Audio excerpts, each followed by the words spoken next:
বাসর রাতের করণীয় কি এইটা আমাদের অনেকেই জানে না, এবং জানলেও অনেকে মানতে চায় না। বাসর রাতে আসলে কি করতে হয় এইটা নিয়ে অনেকের মনের ভিতরে একটা কৌতূহল জাগে। আবার আমাদের মধ্যে বিবাহর কথা যখন বলা হয় তখন প্রত্যেকেরই মনে একটা আনন্দ উৎসাহ কাজ করে। এটা যদি বিবাহের কথা যদি একজন পাগলকেও বলেন তখন দেখবেন সে মুচকে হাসতেছে। বিবাহের কথা শুনলে সবারই মনে একটু আনন্দ আসে। কিন্তু বিবাহ করার পর, বিবাহ একটা গুরুত্বপূর্ণ বিধান। বিবাহ করার পর বিবাহের প্রথম রাত্র, বাসর রাত্র, ফুলসজ্জার রাত্র কি করতে হয়, কোরআন হাদিস এই ব্যাপারে আমাদেরকে কি দিক নির্দেশনা দেয়। আমাদের দেশের যুবক যুবতীরা ওরা বাসর রাত্রে গিয়ে বাসর রাত্রে কি করবে? ওরা তো বিয়ের আগেই পার্কের ঘুরায় ঘুরায় গার্লফ্রেন্ড বয়ফ্রেন্ড নিয়ে ঘুরে ঘুরে তাদের সব জীবন যৌবন সব ব্যয় করে দেয়। বাসর রাত্রে শুধু মশা মারে, বুঝেন, মশা মারে, মশা কাদায়। এই জন্য আল্লাহ তাআলার পক্ষ থেকে যৌবন একটা হচ্ছে কি আমানত। প্রত্যেকটা যুবক যুবতীর কাছে আল্লাহ তাআলা যৌবন আমানত দিয়েছেন। এই আমানতকে যথাস্থানে ব্যয় করতে হবে, যথাস্থানে কাজে লাগাতে হবে, অপাত্রে ব্যয় করা যাবে না। বিবাহ বহির্ভূত সম্পর্কে জড়িয়ে এই যৌবনটাকে কখনো আদান প্রদান করা যাবে না। অথচ আমাদের দেশের অহরহ যুবক যুবতীরা বিবাহ বহির্ভূত সম্পর্কে জড়িয়ে বিয়ের পূর্বেই তার সতীত্ব, তার যৌবনটাকে বিলিয়ে দেয়, বয়ফ্রেন্ডের কাছে বিলিয়ে দেয়। বিবাহের পর স্বামীকে তার এই আমানত যৌবনকে সে আমানত হিসাবে দিতে পারে না। এই জন্য কোরআন হাদিস কি বলে আমরা সেটা দেখব।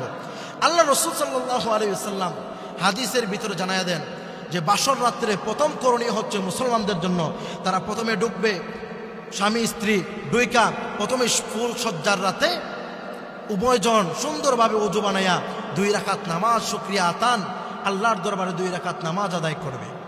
2 রাকাত নামাজ আদায় করে আল্লাহর দরবারে তারা প্রার্থনা করবে যে আল্লাহ, আমরা দুইজন অপরিচিত মানুষ আজকে এক জায়গায় একত্রিত হয়েছি। আল্লাহ, বাকি জিন্দেগিটা মৃত্যুর আগ পর্যন্ত যেন আমরা একসাথে থাকতে পারি, সুখে দুঃখে একে অপরের জন্য পাশে থাকতে পারি। এইভাবে আল্লাহর কাছে মোনাজাত করা এবং নেক সন্তানের জন্য কামনা করা। তারপরে পরিচয় পর্ব, একজন আরেকজনকে নাম ইত্যাদি তার ফ্যামিলিগত বিষয় জিজ্ঞাসা করবে। তারপরে বাসর রাত্রে করণীয় হচ্ছে আল্লাহ রাসূল সাল্লাল্লাহু আলাইহি ওয়াসাল্লাম বলছেন, সর্বপ্রথম স্বামী তার স্ত্রীর একটা চুলের আগার ভিতরে কপালের একটা চুল নিয়ে এই চুলের ভিতরে দইরা সেখানে বিসমিল্লাহ বলে একটা ফুৎকার করবে, ফুঁক দিবে। তারপরে তার হাতের ভিতরে হাতের তালু এবং কপালের ভিতরে চুমু খাবে। এইভাবে বাসর রাত্র শুরু করবে। তারপরে একজন আরেকজনকে সুন্দর পাবে তাদের যৌবন বলবে, স্ত্রী বলবে, স্বামী, আমি আমার এই যৌবনটাকে আমানত রেখেছিলাম শুধুমাত্র তোমার জন্য, আজকে তোমার হাতে আমার আমানত তুলে দিলাম। স্বামীও বলবে, আমি আমার লাইফটাকেও তোমার জন্য একমাত্র আমানত রেখেছি, তোমার জন্য আমি আমার লাইফটাকে আমানত হিসাবে যৌবনটাকে তোমাকে উপহার দিলাম। এরে আল্লাহর বান্দা, কিন্তু আমাদের দেশের ম্যাক্সিমাম যুবক এবং যুবতীরা এই বিষয়ে তারা গাফেল। বাসর রাত্রে কি করতে হয় এবং তারা ইসলামিক নিয়ম কানুন কোনো কিছু জানে না। তারা বাসর রাত্রে শুধু অনইসলামিকভাবে তারা মনে করে যৌবিক চাহিদাটা পূরণ করাই মনে হয় সব কিছু। না না, আল্লাহ রাসূল সাল্লাল্লাহু আলাইহি ওয়াসাল্লাম বলেন, বাসর রাত্রে যাওয়ার পর আল্লাহ তাআলার কাছে শুকরিয়া আদায় করে বিবির হক আদায় করতে হবে। তুমি যে বিবাহ করেছো, এই বিবাহ করার পর তোমার স্ত্রী তোমার জন্য তোমার উপর হক রয়েছে। স্ত্রীর হক তুমি মোহর যা নির্ধারণ করেছিলে সেই মোহরগুলা তুমি স্ত্রীকে আদায় করে দিতে হবে। বাসর রাত্রেই যদি তুমি মোহরগুলা আদায় করে দিতে না পারো তাহলে কবে আদায় করবা? যথাসম্ভব যত দ্রুত আদায় করা যায় সেটা স্ত্রীকে প্রতিশ্রুতি দিতে হবে। কিন্তু আমাদের দেশের ভিতরে অনেক যুবক রয়েছে লোক দেখানোর জন্য লাখ লাখ টাকা, কোটি কোটি টাকা মোহর নির্ধারণ করে ফেলে।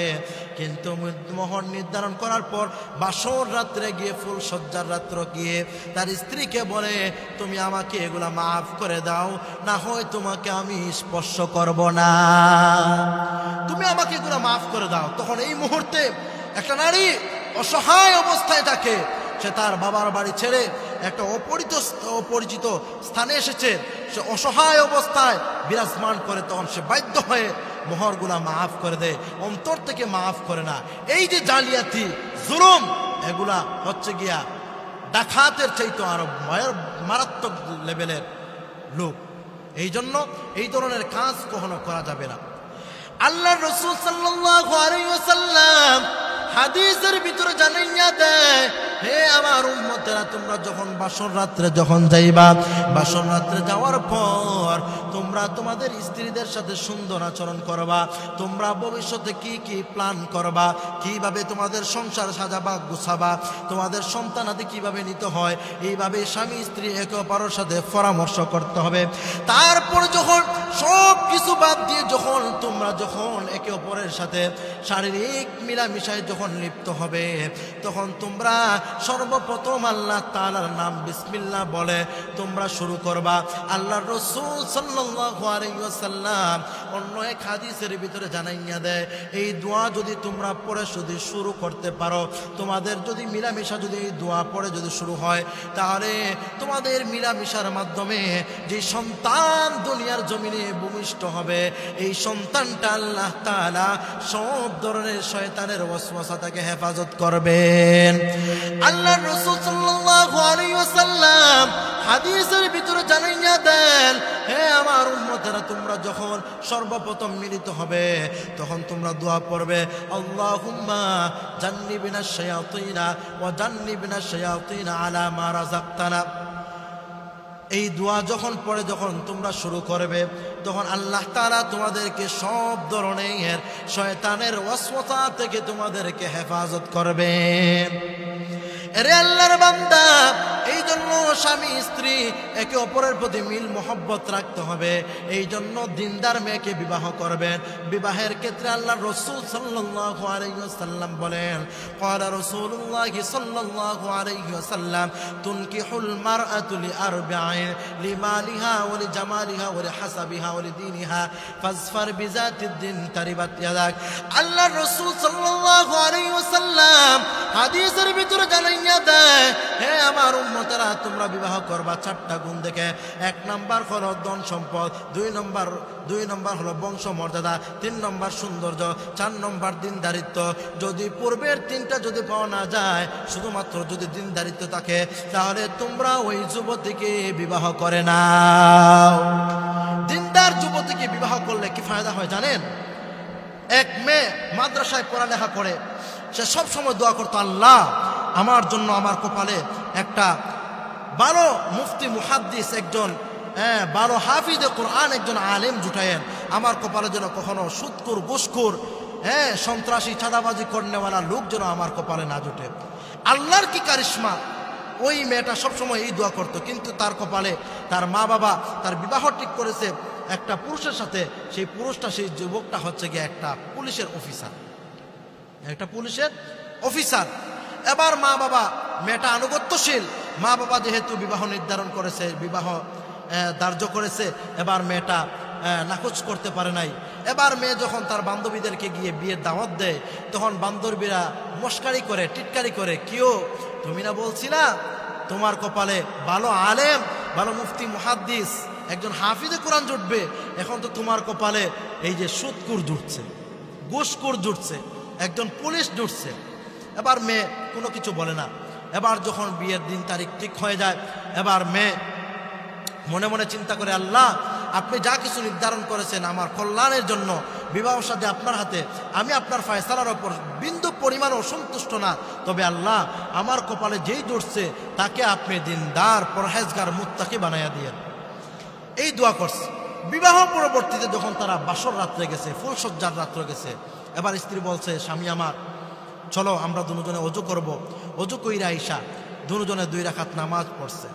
নামাজ পইরা আইসা এবার মুনাজাত করার জন্য স্ত্রী স্বামীকে বলতেছে, আপনি মুনাজাত করেন। এবার স্বামী বলতেছে, না, তুমি যেহেতু মাদ্রাসায় পড়ালেখা করছো, দোয়া জানো, আমি তোমার সাথে আমিন আমিন বলবো, তুমি দোয়া করো। এবার ওই মাদ্রাসার ছাত্রী, ওই সন্তানটা বাসর রাত্রে তার পুলিশ স্বামীকে নিয়ে দোয়া করতেছে, আল্লাহ আল্লাহ অতীতে যা করেছে ভুল করেছে আর সামনে ভুল করতে চাই না। ও দয়ার মালিক, আল্লাহ যা গুনাহ করেছি দেখায়া না দেখায়া, ছোট বড় সগীরা কবিরা যত গুনাহ করেছে সব গুনার ওপর আমি লজ্জিত হইলাম। সব গুনার বোঝাগুলা মাথায় নিয়ে আপনার দরবারে হাত উত্তোলন করেছি রে আল্লাহ। আল্লাহ জীবনে যত বেপরদায় চলেছে সব গুনাহগুলা নিয়ে আপনার দরবারে হাজিরা দিলাম। আল্লাহ আমার সব গুনাহগুলা মাফ কইরা আপনি আমাকে জান্নাতি মেহমানদের খাতারে শামিল করে নাও। আল্লাহ তাআলা, আমি আমার স্বামীকে নিয়ে নতুন দাম্পত্য জীবন শুরু করতেছি। অতীতে যা ভুল করেছি তো ভুল করেছি, সামনে আর ভুল করতে চাই না।